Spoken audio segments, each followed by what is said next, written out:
আপনার বাড়িতে কেউ কুফরি কালাম, ব্ল্যাক ম্যাজিক, জাদুটোনা করছে কিনা আপনারা কিভাবে বুঝবেন?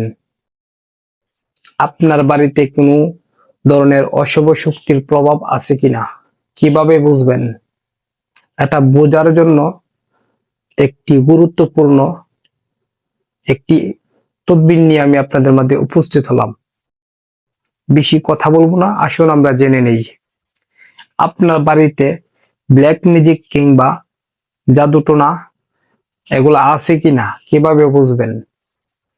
তাহলে আপনাদের যেটা প্রয়োজন হবে, আপনাদের এই বৃষ্টির পানির প্রয়োজন হবে। একটা মগের মধ্যে আপনি বৃষ্টির পানি নেবেন। নেওয়ার পরে আপনার বাড়ির চার কোণা থেকে আপনি কিছু পরিমাণ মাটি নেবেন। এক মুষ্টি করে মাটি নেবেন চার কোণা থেকে। নেওয়ার পরে ওই মাটিটা কিন্তু আপনার ওই মগের মধ্যে দিয়ে দিবেন। মগের মধ্যে কিন্তু আগে থেকেই পানি থাকবে, এই পানির মধ্যে ছেড়ে দিবেন। তারপর আপনাদের ইয়া আল্লাহ, এই আল্লাহর নামটা আপনার 300 বার পড়তে হবে। 300 বার পরে ওই পানির মধ্যে ফু দিবেন, মগের মধ্যে ফু দিবেন। দেওয়ার পরে আপনি নিয়ত করবেন, ইয়া আল্লাহ, আপনার এই নামের বরকতে, এই নামের উসিলাই এই আমার বাড়িতে কোনো অশুভ শক্তির প্রভাব আছে কিনা, ব্ল্যাক ম্যাজিক, জাদুটোনা আছে কিনা, এগুলা আমাকে ইয়া আল্লাহ আপনি বোঝার ক্ষমতা দান করুন। এটা আপনি নিয়ত করবেন।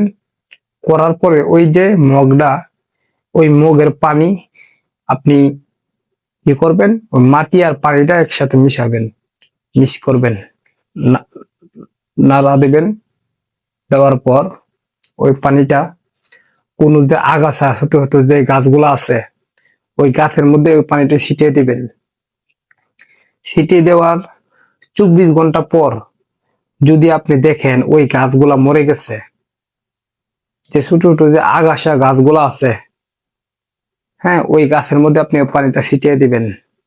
ছিটিয়ে দেওয়ার পরে যদি আপনি মনে করেন 24 ঘন্টা পর ওই গাছগুলা মরে গেছে, তাহলে আপনার বুঝতে হবে আপনার বাড়িতে কুফরি কালাম, ব্ল্যাক ম্যাজিক, কালো জাদু, অর্থাৎ আপনার অশুভ শক্তির প্রভাব আপনার বাড়ির মধ্যে আছে। এই অশুভ শক্তির প্রভাবের কারণে কিন্তু ওই গাছগুলা মরে গেছে। বুঝতে পারছেন? তাহলে আপনারা বুঝতে হবে যে আপনারা ব্ল্যাক ম্যাজিক, কালো জাদু এবং জাদুটোনা, অশুভ শক্তি এগুলো আপনার বাড়ির মধ্যে আছে।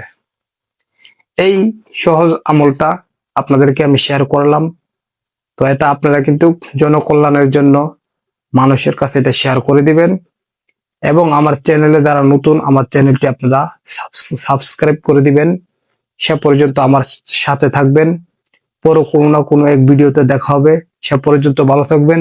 আমা তৌফিকি ইল্লা বিল্লাহ।